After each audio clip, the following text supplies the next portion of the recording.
வந்து எப்பேர்ப்பட்ட ஒரு கேவலமான ஆளு அப்படிங்கிற விஷயத்த நம்ம தர்ஷன் சீக்கிரமா கண்டுபிடிச்சா ரொம்ப நல்லா இருக்கும்னு நினைக்கிறவங்க இந்த வீடியோக்கு லைக் பண்ணுங்க. சோ நம்ம ஜனனி எவ்வளவுதான் போராடிக்கிட்டு இருக்காங்க இந்த குடும்பத்துல உள்ளவங்க நல்லா இருக்கணும் அப்படிங்கிறதுக்காக. ஆனா இப்ப ரேணுகா நந்தினி, ஈஸ்வரி எல்லாருமே பாத்தீங்கன்னா அவங்க எந்த கட்சினே வந்து தெரியல. சோ நம்ம ஜனனிய இப்ப அம்போன்னு கைவிட்டுட்டாங்க அப்படின்னு தான் சொல்லணுங்க.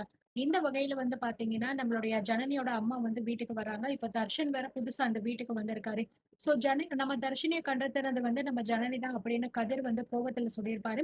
என்னதான் வந்து நம்ம தர்ஷன் வந்து குழப்பத்துல இருந்தாலும், ஆனா கண்டிப்பா இந்த விஷயத்த ஜனனி பண்ணியிருக்க மாட்டாங்க அப்படிங்கிறத அவர் ரொம்பவே நம்புறார். சோ இந்த விஷயத்த ஈஸ்வரி கிட்டயும் ஓப்பனா வந்து சொல்லிருவாரு.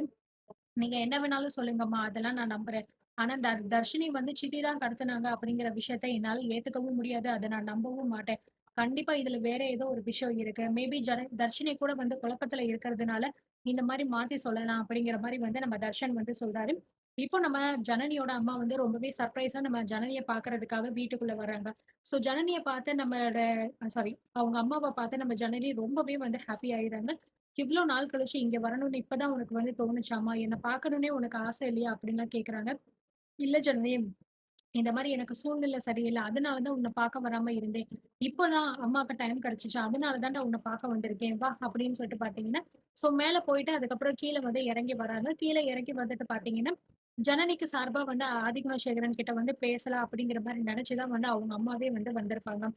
அதுக்கப்புறம் பார்த்தீங்கன்னா, இங்க வந்தவுனே வந்து என் பொண்ணு இந்த வீட்ல வந்து நல்லா இருக்கா. அதுக்கு காரணமே நீங்க தான்.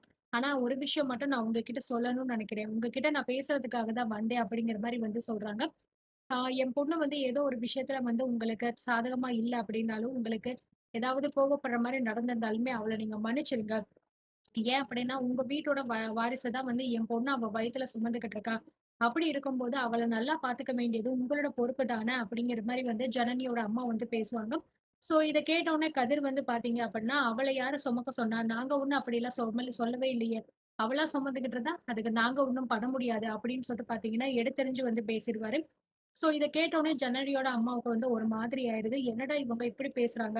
அப்போ கண்டிப்பா இவங்க நம்ம பொண்ண நல்லா பார்த்துக்கவே மாட்டாங்க. நிச்சயமா இந்த வீட்ல அவ இருந்தா அப்படின்னா, கண்டிப்பா வந்து அவளுக்கு ஏதோ ஒரு பிரச்சனைய குடுத்துக்கிட்டு தான் இருப்பாங்க அப்படிங்கிறத நல்லாவே வந்து புரிஞ்சுக்கிறாங்க.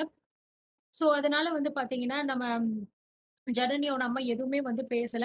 சரி ஓகே. நீங்க உங்களோட முடிவ சொல்லிட்டீங்க. இதுக்கப்புறம் நான் என் பொண்ணுகிட்ட, என் மாப்பிள்ளை கிட்ட என்ன பேசணுமோ நான் பேசிக்கிறேன். இதுக்கு மேல உங்ககிட்ட பேசி எந்த பிரயோஜனமும் இல்ல அப்படிங்கிறது நல்லாவே புரிஞ்சு போச்சு அப்படிங்கிற மாரி சொல்லிட்டு, வேக வேகமா அவங்களோட ஹேண்ட் பேக்க வந்து டேபிள்ல வச்சுட்டு அதுலருந்து நெறைய பணத்த வந்து எடுக்குறாங்க. பணத்த எடுத்துட்டு பார்த்தீங்க அப்படின்னா, "இந்தாங்க மாப்பிள, இத கையில வச்சுக்கோங்க. நீங்க வந்து தயவு செஞ்சு நான் சொல்றத கேளுங்க. இந்த வீட்ல நீங்க இருக்காதீங்க. இந்த வீட்ல இருக்கிற யாருக்குமே வந்து நல்ல மனசு இல்ல அப்படிங்கிறது நல்லாவே எனக்கு புரியுது. கண்டிப்பா நீங்க இங்க இருந்தீங்க அப்படின்னா, என் பொண்ணுக்கும் சரி, உங்களுக்கும் சரி நெறைய ஆபத்து இருக்கு. இவங்க உங்கள வந்து நல்லபடியா வாழ விட மாட்டாங்க. அது மட்டும் கிடையாது. என் பொண்ணோட வயித்துல இருக்கிற குழந்தைக்கு இவங்க மூலமா ஆபத்து வர்றதுக்கான வாய்ப்பு இருக்கு. அதனால நிச்சயமா நீங்க இந்த வீட்டுக்குள்ள இருக்க வேண்டாம். இந்த பணத்த வச்சுட்டு நீங்க வெளியில ஏதாவது வீடு எடுத்து தனியா போய் இருந்துருங்க. அதான் உங்களுக்கு நல்லது அப்படின்னு அவங்க அம்மாவுமே வந்து ஓப்பனா சொல்லிடுறாங்க. இந்த மாரி வந்து இவங்க தப்பானவங்க அப்படிங்கிற மாரி ஜனனியோட அம்மா பேசுனதால கதிருக்கு கோவம் வந்துருது. "இங்க பாருங்க, யார் வீட்ல வந்து என்ன பேசிக்கிட்டு இருக்கீங்க?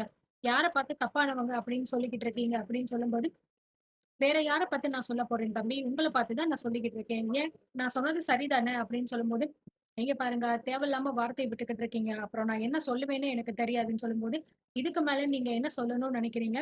ஒரு பொண்ணு மாசமா இருக்கா அப்படின்னா, அது எவ்வளோ பெரிய விஷயம் தெரியுமா? ஏன் உங்க பொண்டாட்டி எல்லாம் மாசமா இல்லையா? இல்ல உங்களுக்கு தான் குழந்தைங்க இல்லையா? அப்படி இருக்கும்போது, அவங்க வந்து இந்த மாரி மாசமா இருக்கும்போது, இந்த விஷயத்த நாங்களோ, இல்ல வேற யாராவது சொல்லியிருந்தாங்க அப்படின்னா, உங்களுக்கு எப்படி இருந்திருக்கும்? அதே தானே மத்தவங்களுக்கும். இங்க பாருங்க தம்பி, நீங்க எப்படி பேசுறீங்களோ, அதே மாரி தான் மத்தவங்களும் வந்து பேசுவாங்க. நீங்க என்ன வேணாலும் பேசுங்க. அதுக்காக நாங்க வாய மூடிட்டு இருக்கணும் அப்படின்னு எந்த அவசியமும் கிடையாது. அது மட்டும் கிடையாது. நான் ஒண்ணும் உங்ககிட்ட எதுவுமே வந்து பேசல. சரிங்களா? நீங்க பேசாம உங்க வேலைய பாருங்க தம்பி அப்படின்னு பார்த்தீங்கன்னா, பயங்கரமா வந்து அவங்க அம்மா வந்து பேசுறாங்க. ஆதி குணசேகரனுமே வந்து, "ஏப்பா கதிர், இப்போ எதுக்காக தேவையில்லாம இப்படி பேசிக்கிட்டு இருக்க? பேசாம உட்காருப்பா நீனு. அவங்க தான் அவங்க பொண்ணுகிட்டயும், மாப்பிள்ளைகிட்டயும் பேசிக்கிட்டு இருக்காங்கல்ல.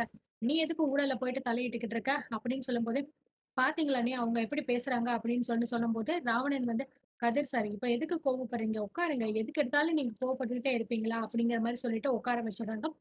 அதுக்கப்புறம் பாத்தீங்க அப்படின்னா, "தயவு செஞ்சு நான் சொல்றத கேளுங்க மாப்பிள்ளை. இந்த பணத்த நீங்க எடுத்துக்கோங்க" அப்படின்னு சொல்லும்போது, சக்தி வந்து, "இல்ல அத்த எனக்கு இந்த பணம்லாம் வந்து வேண்டாம். நான் யாரோட தயவும் இல்லாம என் பொண்டாட்டியும் சரி, எங்க அம்மாவையும் சரி, நானே நல்லபடியா பார்த்துப்பேன்.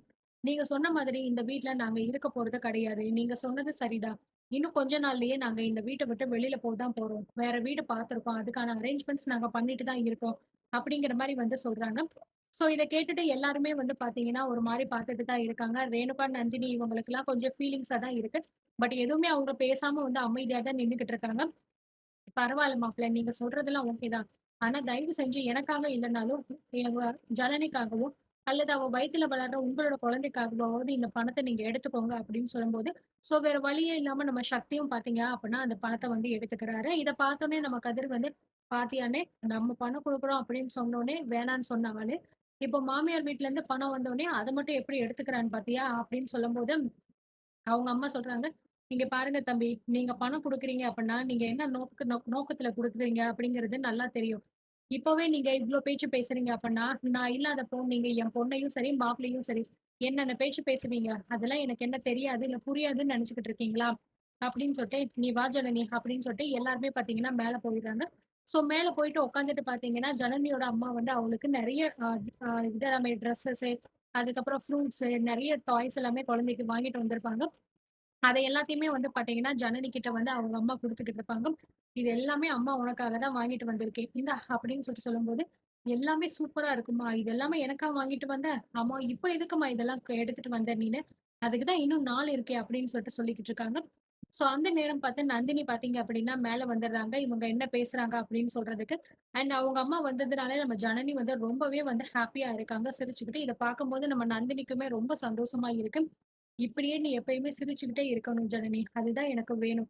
நான் நான் சொல்றதுக்கு முன்னாடியே நீங்களே ஒரு நல்ல முடிவு எடுத்துட்டீங்க. இந்த வீட்ட விட்டு போறது தான் உங்களுக்குமே வந்து நல்லது. அப்படின்னு அவங்க அம்மாவும் சொல்றாங்க. சரிம்மா அதெல்லாம் இருக்கட்டும். எனக்காக எதுக்கு நீ இவ்ளோ இது வந்து எடுத்துட்டு வந்திருக்க? ஏன் டெலிவரி அப்போ நீ என் கூட தான்ம்மா இருக்க போற அப்படிங்கிற மாரி சொல்றாங்க. இல்ல ஜனனி, டெலிவரி அப்போ என்னால உன் கூட இருக்க முடியுமான்னு தெரியல. ஏன்னா சூழ்நிலை அப்படி இருக்கு. அது மட்டும் இல்ல, நாங்க தான் உன்ன வீட்ல போய் இப்ப எல்லாத்தையும் பார்த்துக்கணும். ஆனா இப்போ இருக்கிற நிலைமையில வீட்டுக்கு போனா உங்க அப்பா என்ன சொல்லுவாருன்னு தெரியாது. அதனால உனக்கும் கஷ்டமா இருக்கும். நீ கஷ்டப்படுறத பார்த்தா எனக்கும் கஷ்டமா இருக்கும். அதனால தான் நான் யோசிச்சுக்கிட்டு இருக்கேன் அப்படிங்கிற மாரி சொல்றாங்க. சோ விசாலாட்சி வந்து நீங்க எத பத்தியும் நெனச்சு கவலைப்படாதீங்க. ஜனனி என் மருமக. அவள என் கண்ணுக்குள்ள வச்சு பாத்துக்க வேண்டியது என் பொறுப்பு. மத்தவங்க மாரி நான் முதுகுல குத்துற ஆளெல்லாம் வந்து கிடையாது. அவங்க வேணா எப்படி வேணாலும் போய்க்கலாம். ஆனா நான் அப்படி வந்து கிடையாது. கண்டிப்பா என் மருமகள நான் நல்லபடியா பாத்துப்பேன். நீங்க எத நெனச்சும் கவலைப்படாதீங்க அப்படிங்கிற மாரி விசாலாட்சி வந்து சொல்லிர்றாங்க. சோ அது மட்டும் கிடையாது பார்த்தீங்கன்னா, சக்தியுமே வந்து சொல்றாரு, "ஆமா அத்த. கண்டிப்பா வந்து நீங்க கவலைப்படாதீங்க. ஜனனிய வந்து எப்படி நல்லபடியா பார்த்துக்கணும், அவளுக்கு வேண்டிய எல்லாத்தையுமே கண்டிப்பா நான் வந்து செஞ்சு குடுத்துருவேன்." அப்படின்னு சொல்றாங்க. சோ எல்லாருமே உட்காந்துட்டு ரொம்பவே நல்லபடியா ஹேப்பியா வந்து பேசிட்டு இருக்காங்க.